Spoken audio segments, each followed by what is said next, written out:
Ayan. Praise the Lord. Magandang umaga ho sa bawat isa. Sa mga, tama si Sister Lynn, yung mga kumaharap sa malamig na tubig. Kanina ho, 2 beses ko pag ginising si Jelly, gising na. Kasi talaga namang napakahirap po talagang gumising. Gawa ng malamig ang panahon, masarap ho matulog. Pero di hamak na mas masarap na magpuri sa presensya ng Diyos. Tama po ba? Ako ho, gustong-gusto ko itong setup natin na as early as 8 a.m. in the morning is pinasisimulan po natin yung araw po na ito sa pagpupuri sa ating pong Panginoon. Kung meron pang mas maiaaga pa sa service natin, gusto ko rin na why not, di ba? Di ba? Ang sarap nun, ano? Pero yun nga, ang sarap po na mag-enjoy sa presence ng Panginoon.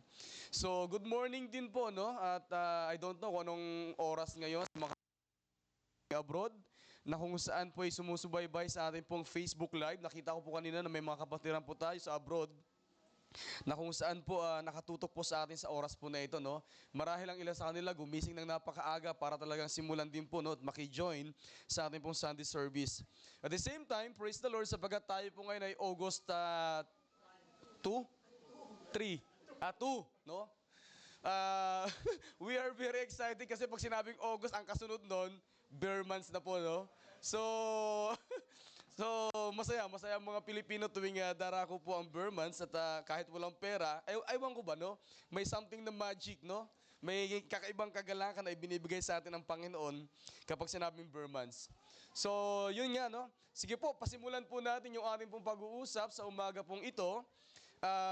Ang ating pong pag-uusapan o ang ating pong aaralin sa umaga pong ito ay ating pong hahanguin sa bagong tipan. Sa 2 Timothy chapter 4 verse 1 to 8. So basahin po natin yung tekstong ating pong pag-aaralan sa oras na ito. 2 Timothy chapter 4 verse 1 to 8. Sabi po dito, sa harap ng Diyos at ni Kristo Jesus na darating bilang hari at hahatol sa mga buhay at sa mga patay, inaatasan kitang ipangaral mo ang salita ng Diyos. Pagsikapan mong gawin iyan, napapanahon man o hindi. Himukin mo at pagsabihan ng mga tao at palakasin ang kanilang loob sa pamamagitan ng matyagang pagtuturo. Sapagkat darating ang panahon, hindi na sila makikinig sa wastong katuruan, sa halip susundin nila ang kanilang hilig. Maghahanap sila ng mga tagapagturo na walang ituturo kundi ang ibig lamang nilang marinig. Hindi na sila makikinig sa katotohanan. Sa halip ay ibabaling ang kanilang pansin sa mga alamat. Ngunit ikaw, maging mahinahon ka sa lahat ng oras, magtiis ka sa panahon ng kahirapan, gampanan mo ang tungkulin ng isang mangangaral ng magandang balita at pagbutihin mo ang iyong paglilingkod. Sapagkat dumating na ang panahon ng pagpanaw ko sa buhay na ito, ako'y mistulang isang handog na ibinubuhos sa dambana. Pinagbuti ko ang aking pagkikipaglaban, natapos ko na ang dapat kong takbuhin at nanatili akong tapat sa pananampalataya. Makakamtan ko na ang koronang nakalaan sa mga matuwid. Sa araw na iyon, ang Panginoon na siyang makatarungang hukom ang siya magpuputong sa akin ng korona. Hindi lamang sa akin, kundi sa lahat ng nananabik sa kanyang pagbabalik. Tayo po'y manalangin. Dakila't mahabagin namin Diyos, muli kami Panginoon na nagpapasalamat sa umaga pong ito. Sa isa na namang tagpo, Panginoon, na kami, O Diyos, ay mag-aaral ng iyong salita, bagay na napaka-importante sa buhay po namin. Sinabi mo nga, O Diyos, na hindi lamang sa tinapay nabubuhay ang tao, kundi sa bawat salita na namumutawi sa iyong bibig, Panginoon. Akin po'y dinadalangin, muli ang pangunguna ng banal mong Espiritu, ang karunungan at kaalaman, ay iyo pong ipagkaloob sa amin, Panginoon, sa oras na ito, upang makita namin kung ano, O Diyos, ang iyo pong mensahe na angkop, Lord God, sa pangangailangan po namin sa panahon pong ito. Pagpalain niyo po, O Diyos, itong aming pong gawain, at dalangin ko na walang ibang maitataas kundi kayo lamang. Ikaw, O Diyos, ang siyang patuloy na mapapurihan at maluwalhati sa pangalan ni Jesus. Amen and Amen. Ang ating pong pag-uusapan sa umaga pong ito ay pinamagatan po natin na final instruction. So, sa Tagalog, pag narinig natin ng final instruction, pwede natin sabihin na huling habilin. Okay? So bakit nga ba natin nasabi o ito yung pamagat na ating pong pag-uusapan sa umaga pong ito? Alam niyo po, si Apostle Paul, isa siya sa great men in the Bible. So grabe yung kanya talagang paglilingkod sa Panginoon at in fact, tayo pong mga Gentiles, bunga po tayo ng kanya pong ministeryo sapagkat nung kanya pong panahon, inatasan po siya na mangaral sa mga Gentiles.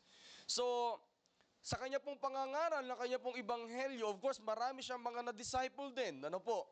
At isa po sa kanya mga na-disciple at talaga na mga sumunod sa kanya pong yapak ay ang kanyang anak sa pananampalataya na si Timoteo. Si Timoteo ay kasama niya po na nagmimisyon till such time na kung saan nagkaroon po ng open door na mayroong isang place na kung saan kinakailangan pong may tatao doon para pangalagaan yung mga kaluluwa na kanila pong pinangaralan at tumanggap kay Hesukristo. So, inatasan niya si Timoteo na kung saan pamahalaan ang isang simbahan na iyon sa kabila ng kanya pong kabataan. Ano po? Pero naroon po yung paggabay ni Apostle Paul kay Timoteo sa kanya pong mga sulat sa 1 Timothy, nagbibigay siya ng instruction kung paano siya mamamahala excuse me, no? Sa bayan ay pinagkatiwala sa kanya ng Panginoon. At dito, sa pangalawa niyang sulat, mararamdaman natin dito yung puso ni Apostle Paul kung gaano kahigpit yung kanyang paalala kay Timoteo. Alam niyo po yun? Kapag ang isang tao po, alam niya sa kanyang sarili na dumating na siya sa hantungan niya o sa last day ng kanyang buhay, ibibigay niya yung pinaka-the best na message o habilin na dapat niyang iwan sa mga taong pinagkakatiwalaan niya. Kaya nga meron po tayong tinatawag na last will testament, di po ba? Na kung saan kapag ang isang tao po meron siyang huling habilin, ipinapasabi niya ito sa lawyer o sa ganun pag siya'y mamatay na, kung ano yung kanyang sinabi, yun yung masusunod. So, sa spiritual side, itong si Pablo, gusto niyang tiyakin na may pagpapatuloy ng kanyang anak sa pananampalataya kung ano yung mga bagay na kanya pong pinasimulan. Ano po? Bagay na sa oras po na ito'y pag-uusapan po natin mga kapatid, sapagkat sa aking pakiwari, hindi lamang po para kay Timoteo yung habilin ni Apostle Paul, yung kanyang final instruction, that even today, if pwede natin yakapin, pakinggan at sabihin na, Lord, ito rin yung sinasabi mo sa amin sa oras na ito eh. Sapagkat kung ano man yung mga bagay na sinabi ni Apostle Paul kay Timoteo at that time, nangyayari po sa kapanahunan po natin ngayon. And it is a good reminder for every one of us na makita po natin mga kapatid kung ano yung nilalaman ng kanya pong sulat. So for our first teaching point, makikita po natin dito yung final instruction ni Paul para kay Timothy. Sabi dito, preach the word with urgency. Okay? So mahigpit yung bilin ni Apostle Paul kay Timoteo. Sabi niya ng ganoon, ngunit ikaw, maging mahinahon ka sa lahat ng oras, magtiis ka sa panahon ng kahirapan. Gampanan mo ang tungkulin ng isang mangangaral ng magandang balita at pagbutihin mo ang iyong paglilingkod. Ibahagi mo ang salita ng Diyos na papanahon man o hindi. Alam niyo po, naroroon yung bigat ng paalala ni Apostle Paul kay Timoteo. Na kung saan, pwede natin sabihin sa ibang pamamaraan ng pananalita na huwag ka na magpakeme-keme. Huwag ka na magpabebe. Ibahagi mo yung salita ng Diyos sa lahat ng oras, sa lahat ng panahon. Diba? Preach with urgency, with a loving manner. Sabi nga po dito, no, na kung saan tayo, habang tayo po ay nagngangaral ng salita ng Diyos sa lahat ng oras, na mayroong kalaki po na pagmamahal sa kapwa po natin. Alam niyo po sa totoo lang, isa po sa mga bagay, isang sekreto na matatawag, na ngayon ay hindi na po sekreto, sa lahat po ng mga nagmamahal kay Kristo, na kung gusto mo talagang maipangaral ang salita ng Diyos, okay, lakipan mo ito ng pagmamahal. Kapag yung bagay na ginagawa mo ay walang pagmamahal, walang effort dyan. Walang lalim dyan, kapatid. Pero kapag yung bagay na ginagawa mo ay merong pagmamahal, kahit anong pagod ang ang nararamdaman mo, kahit ano pang kabisihan ang meron ka, ipapriority mo pa rin kung ano yung bagay na dapat mong gawin kasi meron kang pagmamahal doon. Na wala kang anumang murmuring o wala kang anumang sasabihin natin na mga bagay na negatibong masasabi kasi gusto mo nga isang bagay na ginagawa mo. Alam niyo po, ito ma-share ko lang po for my personal testimony. Madalas po tayo sa mga Bible study. At ako po, masasabi kong kumbaga, kung merong tinatawag na star for all season, meron din naman pong pastor for all season. Okay? Ito, parang katatawanan ko lang sa sarili ko sapagkat sa lahat, kumbaga in all season, meron tayong Bible study. Alam niyo po kagahapon, tayo po yung nagpasimula ng Bible study as early as 7:30 a.m. in the morning. For the first time of my life, kumbaga nakapag-establish po tayo ng another Bible study, 7:30 a.m. Tapos may Bible study po tayo ng tanghali. Tapos may Bible study pa rin po tayo sa gabi. Natatapos po yung Bible study ng alas 11 po ng gabi. Kumbaga alam mo yun, sa lahat ng oras, wow, sabi ko, praise the Lord, magandang experience po ito. Di ba? Ako po yung nagpapasalamat sa Panginoon na nagkaroon ng door of opportunity na makapag-share ng Word of God kagahapon po sa Pasig, sa Hampton Garden, sa place po nila Tita Malu. Kasama ko po si Brother Reynald. Salamat po sa buhay ng kapatid natin ito na umalalay po sa ating kahapon. Na kung saan ito yung group of people, na kung saan, alam yun, Zumba group, na kung saan talagang para bang, I don't know kung paano dumating sila sa punto ng life nila na gusto nila magkaroon ng Bible study. Tapos tinawag ako ni Tita Malor, ni Bro Reynald, Pastor, pwede daw ba kayo mag-share ng Word of God? Maganda yan, okay yan. Kailan ba yan? Sabado po, 7:30 a.m. Ano to? Anong grupo to? Mga nagsusumba po. Naisip ko agad, may hawak akong pom-pom habang nag-share ng Word of God. Tapos with matching short, alam mo yun, mahal tayo ni Lord. Pero yung kagalakan ko po, sabi ko nga gano'n, Lord, walang oras na pinipili ang pagbabahagi ng salita ng Diyos. Tama po ba? Well, kung mabibigyan tayo ng opportunity na makapag-share ng Word of God ng madaling araw, why not? Aabutin natin yung mga nasa ibang bansa pa na kung saan yun lang yung opportunity. Meaning to say, mga kapatid, kapag mahal mo yung bagay na ginagawa mo, hindi ka magtatanong kung sa sarili mo kung pwede ka ba o hindi. You always make yourself available. So ito yung isang bagay na nais ng Panginoon na makita po natin sa ating pong paglilingkod, na kung saan kung gusto mo na maibahagi ang salita ng Diyos sa mga nasa paligid mo, lakipan mo ng pagmamahal. Sapagkat kailan may hindi ka makararanas ng kapaguran kapag ginawa mo yung bagay na ito. And another thing, preach the word with urgency, with patience, nang merong, alam mo yung pasensya. Maraming pagkakataon sa buhay natin na yung mga tinuturuan natin, pinangangaralan ng salita ng Diyos, hindi sabay-sabay ang paglago. Tama po ba? May mga tao na mabilis yung kanilang paglagong spiritual.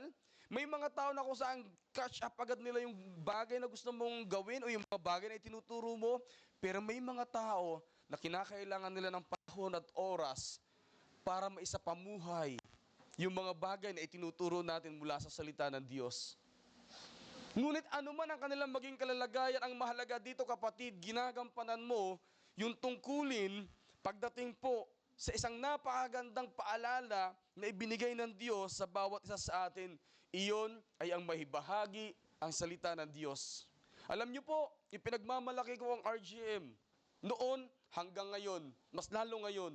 Kamakailan lamang po, meron po akong isang kakwentuhan po, na dati-rati binabible study ko siya nung mga nasa Minnesota Mansion pa tayo.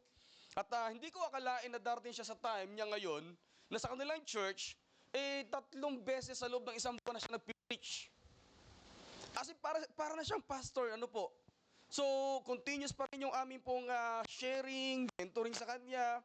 At ini-encourage ko siya sa mga bagay na pwede niyang gawin sa kanila pong ministeryo. At sabi ko nang ganun, alam mo, isa sa mga bagay na napagtanto ko sa ministry, na kapag ang mga miyembro mo ay nagkaroon ng kaalaman sa salita ng Diyos, mas lalo silang lalalim sa kanilang paglilingkod at mas lalo silang magpapagamit sa Panginoon.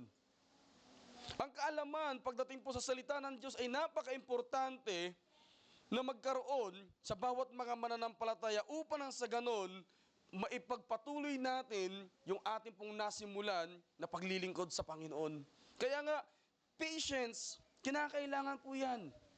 Kinakailangan meron tayong kalakip sa mga puso po natin na mahabang pisi ng pagpapasensya sa pag-aalaga po sa kawan ay pinagkatiwala sa atin ng Panginoon. At the same time, preach the word in perilous generation. Diba? Ipangaral daw po natin ang salita ng Diyos sa henerasyon na talaga namang masabi natin na napakadelikado. Alam niyo po, very alarming yung mga nangyayari po sa kasalukuyan. Last month, lahat po tayo alam po natin yung mga nagiging ganap sa social media when we talk about high school student. Hindi pa po tayo natatapos, kumbaga fresh pa po sa ating pong pandinig, yung nangyari po sa Tacloban na shootout, na 3 po'y namatay, at ngayon yung pinaka-latest po, according sa bilang, is more than 20 po yung nasugatan. And then after that, nakakalungkot isipin, nag-spark ito sa ibang mga kabataan na nagkaroon sila ng lakas ng loob na gumawa din po ng negatibong bagay inside their school. Nasundan ito sa Cavite, okay? Nasundan ito ng isang threat, isang high school student, nag-video live, okay? Na nag-threat na meron siyang gagawin mga negatibong bagay sa school nila sa Quezon City. Nahuli po yung isang estudyante na iyon. And then recently lang, meron pong 14 years old na bata sa Las Piñas na sinaksak at namatay po yung kanyang classmate na 15 years old. At pag tinanong mo yung mga estudyante ngayon, ayon sa survey, lahat ng mga estudyante or almost of them sinasabi, hindi na po kami safe sa school. Na dati-rate, nakamulatan natin pag sinabing school, we are excited na pumunta po sa school para matuto. Pero ngayon, marami na po mga estudyante at mga magulang na nag-aalala kung makauuwi pa ba ng buhay ang kanilang mga anak after nilang pumunta sa school. 2 estudyante, nang bugbog pa ng professor or ng teacher sa school nila. And recently lang, yung binugbog nila na yon, namatay. Try to imagine this generation, mga kapatid. Try to imagine kung anong panahon meron tayo sa oras na ito. Kung ang salita ng Diyos ay hindi maipapangaral sa mga kabataan, anong kinabukasan ng bansa natin ang naghihintay? Kung hindi tayo kikilos sa panahong ito, paano na? Kaya nga isang challenge para po sa amin, actually hindi lang po para po sa aming mga pastor, kundi sa bawat mga mananampalataya, kung paano tayo aabot ng mga tao sa paligid natin upang makilala nila ang Diyos, sapagkat kung meron mang isang natatanging solusyon, sa tingin ko po, upang malunasan ang mga nangyayari sa bayan po natin, iyon ay ang maipangaral ang salita ng Diyos.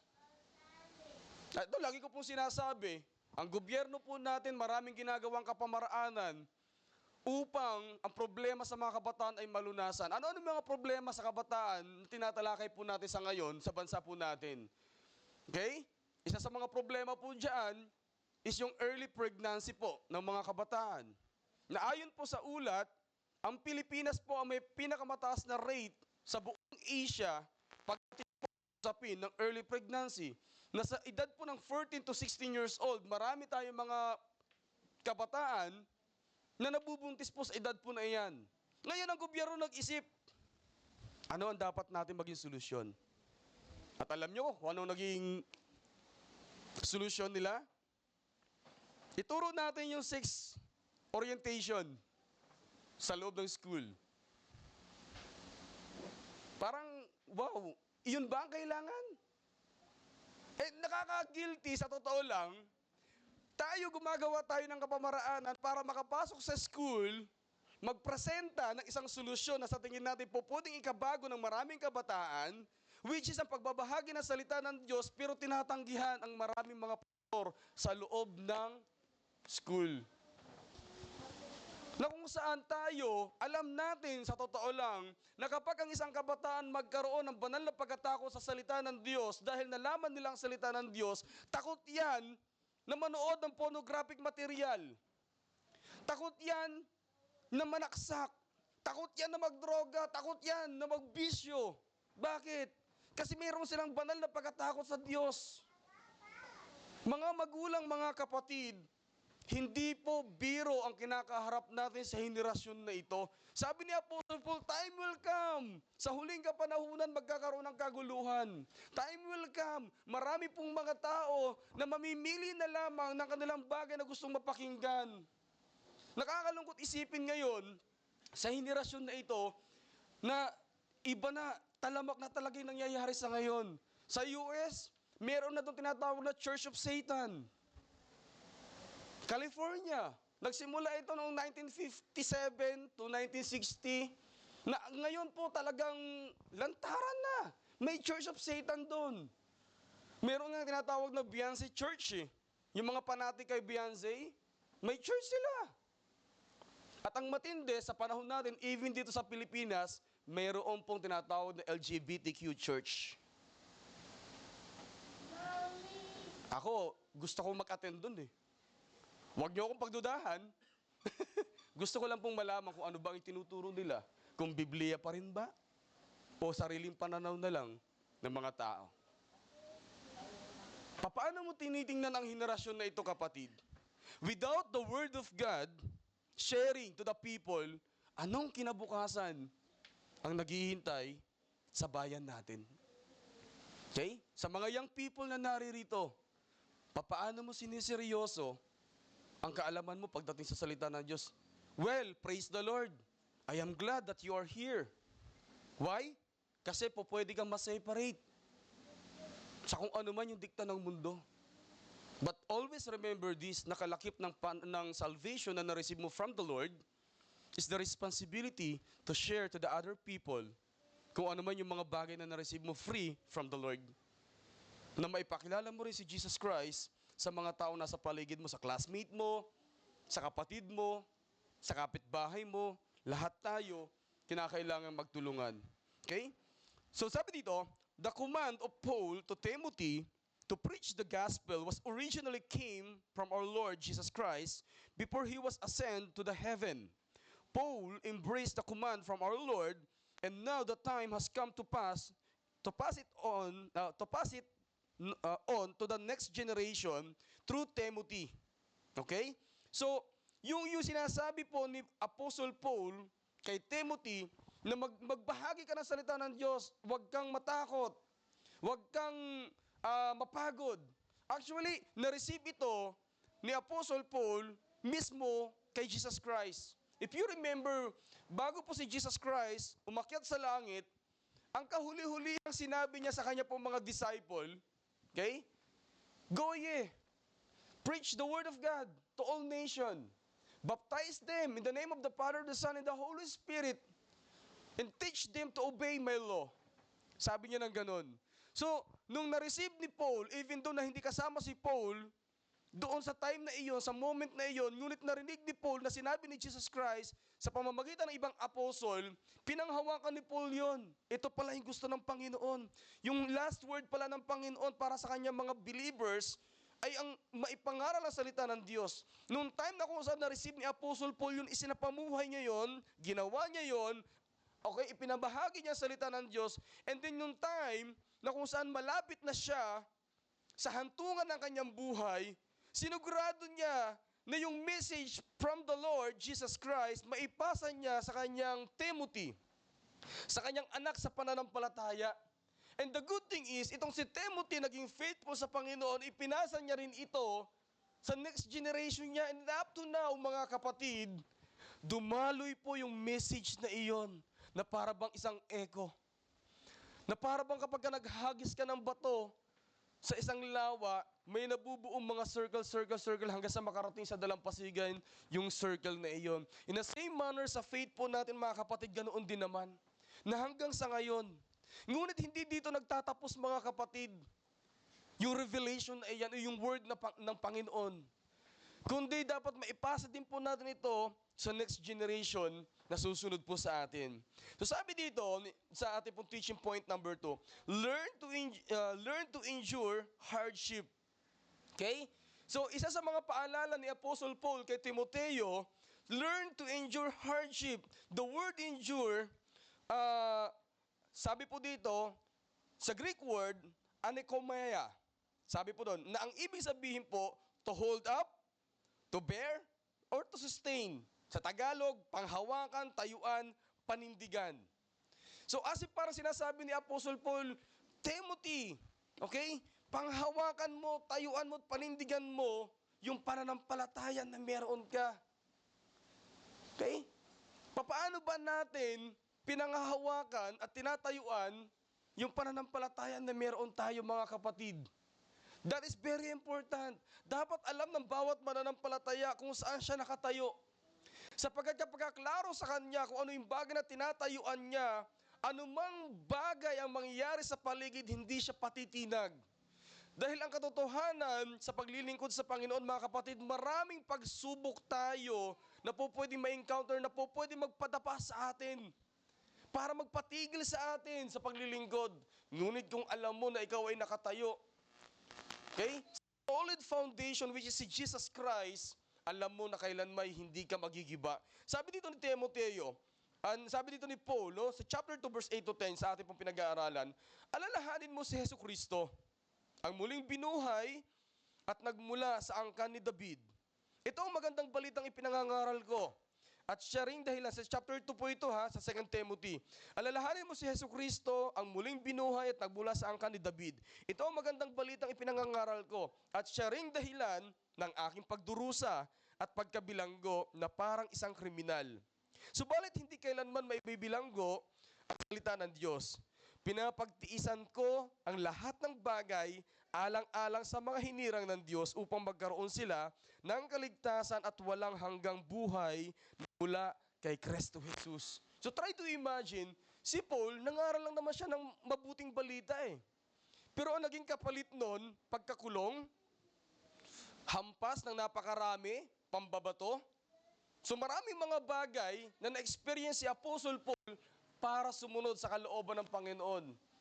At ito ang katotohanan, kapatid. Hindi madali ang maglingkod sa Diyos. Okay? Kung sasabihin ko sa oras na ito na kapag maglingkod ka sa Panginoon, sumunod ka sa Panginoon, hihiga ka sa bed of roses, hindi po totoo yun. Dahil ang katotohanan, even yung mga apostol ni Jesus Christ, nung sila'y magpasya po na mag-surrender sa Panginoon at mag-follow sa kalooban ng Panginoon, nakaranas po sila na napakarami pong challenge sa kanila pong buhay. In the same manner, even po sa mga buhay po natin, sa oras po na ito, ang bawat isa po sa atin ay po pwedeng makaranas na napakaraming pagsunod po sa Panginoon. But try to imagine this. Okay? So sabi po dito, just as Jesus endured the suffering of carrying the cross to Calvary so that we would receive salvation, we too must learn to endure hardship for the sake of others, so that they may also receive the salvation and new life found in Christ. Kapatid, try to imagine this. Kung ikaw nahihirapan ka sa ginagawa mong pag-follow kay Christ, isipin mo kung anong paghihirap ang naranasan ni Kristo para magkaroon ka ng salvation.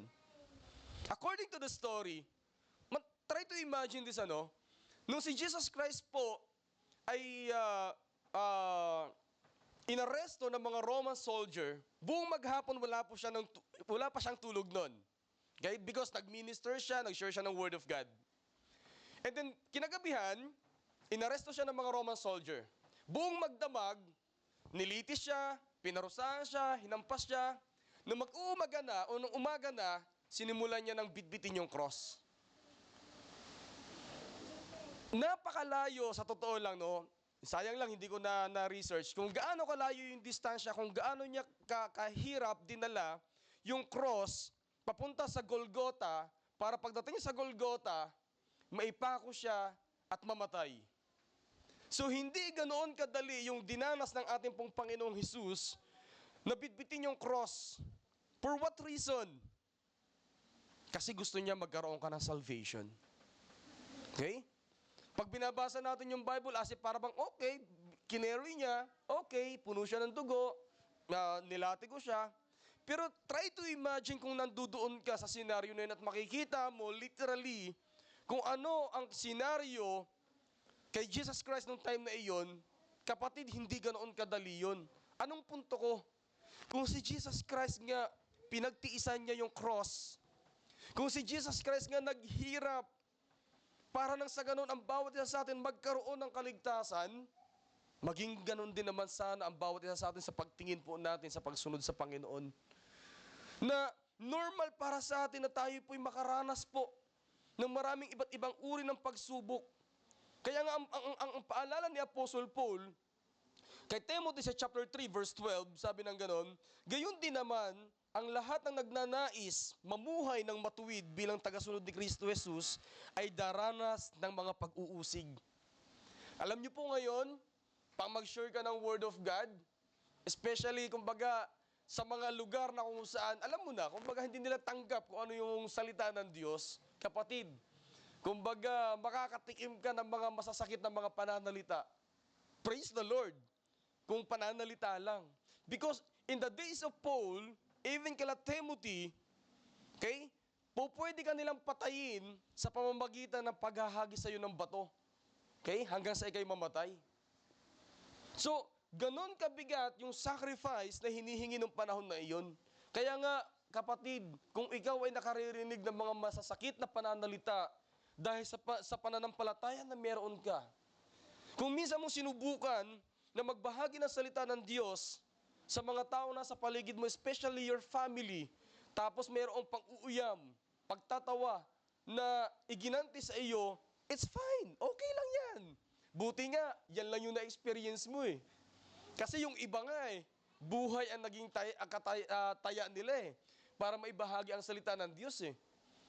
So dapat nating pagtiisan ang mga bagay na ito. Okay? As I said, sharing the Word of God is not easy, kapatid. There will be many times when people will reject the message we preach.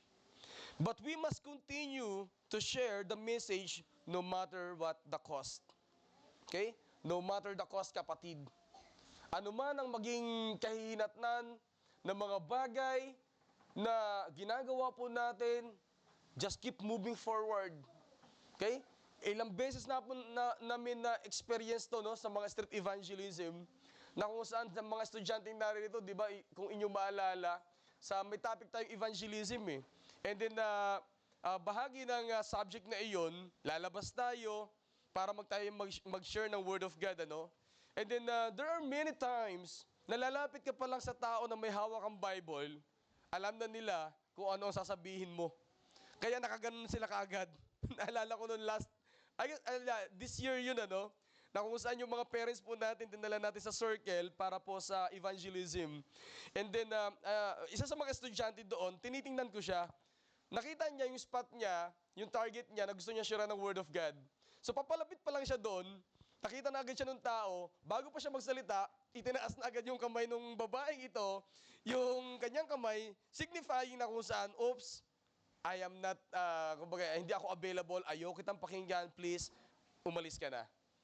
So, ganun talaga. Sabi ko lang ganun, masaya ako na na-experience nyo yan. Because that is the reality. Yan ang katotohanan. Pero hindi nangangahulugan na kung tinanggihan ka, titigil ka na. Tama? Dahil kung hindi mo ma-overcome yung mga ganoong bagay, paano na? Di ba? Maaring hindi pa nila panahon.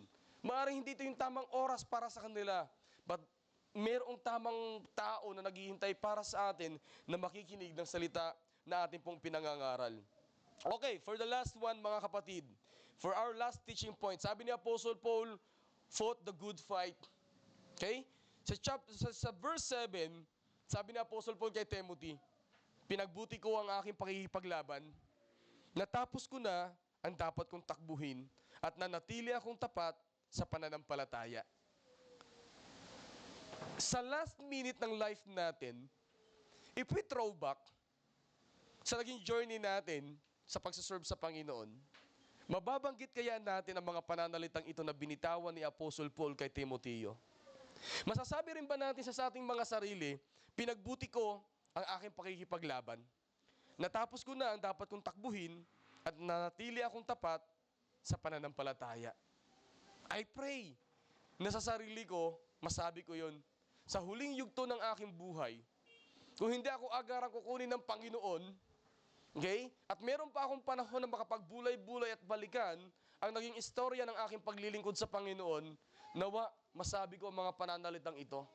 Na nangangahulugan, na satisfy ako sa buhay na meron ako kung papaano ako sumunod kay Hesukristo. Mga kapatid, God's Word is the light that illuminates the path of every believer through a world covered in darkness. Ang salita ng Diyos po, mga kapatid, ay nagbibigay po ng tanglaw, ng liwanag sa lahat po ng mga mananampalataya na naririto sa mundong ito na nababalutan po ng kadiliman.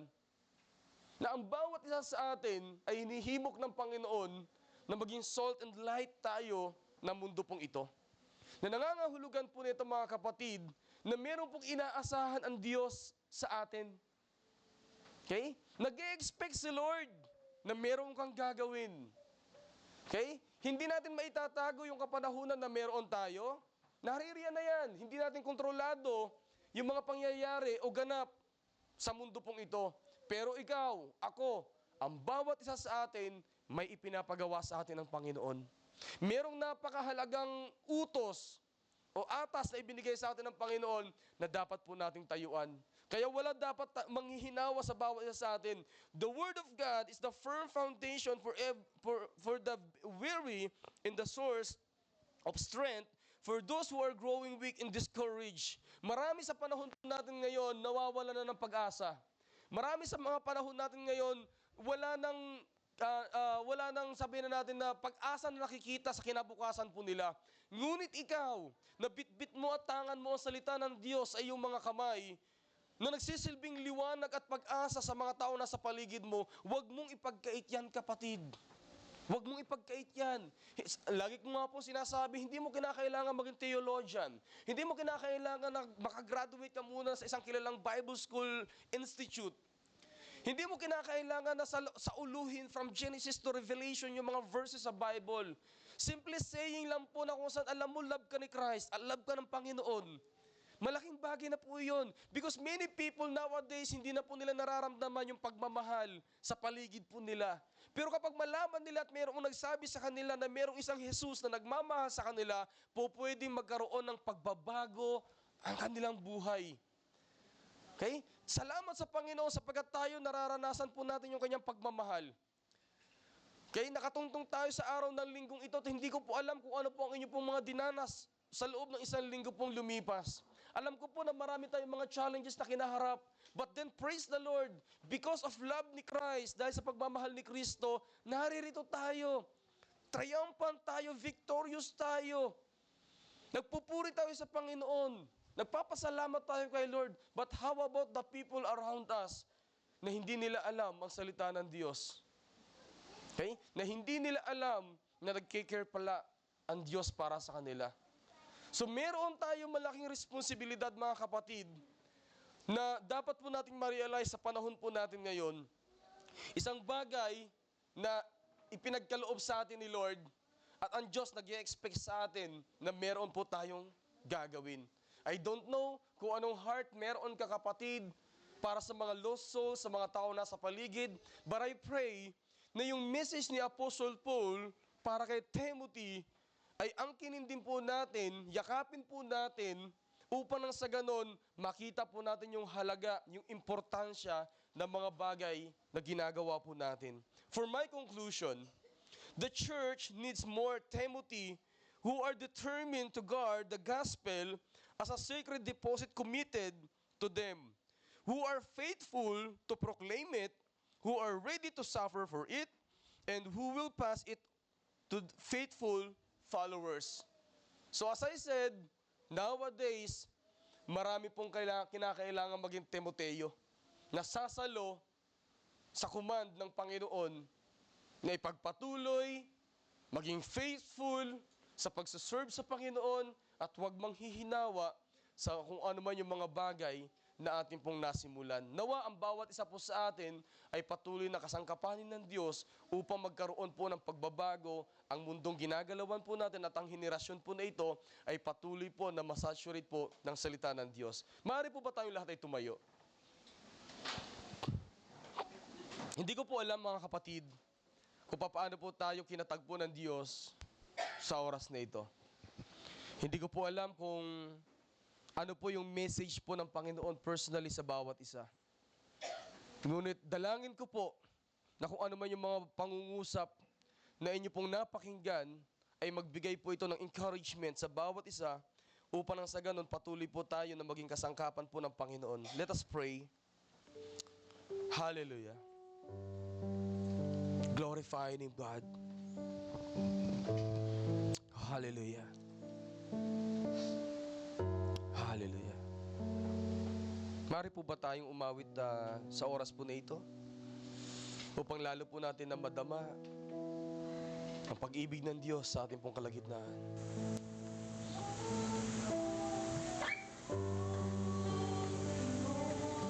Yes, God.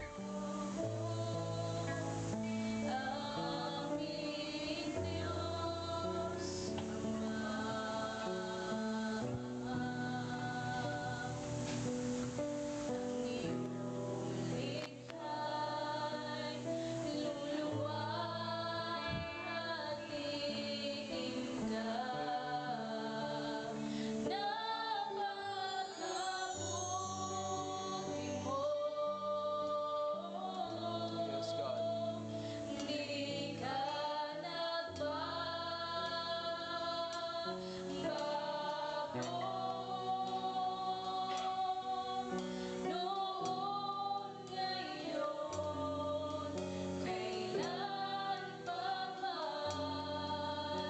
Sa buhay ko'y tapat, napakabuti mo. Aming Diyos Ama.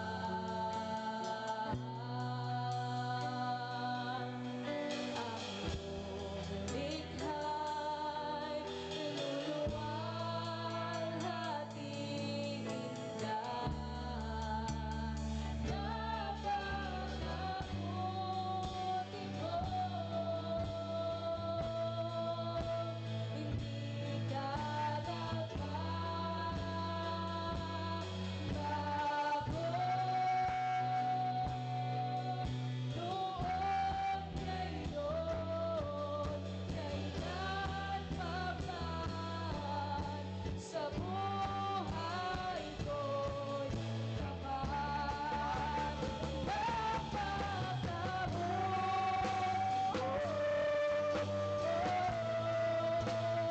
aming Diyos Ama.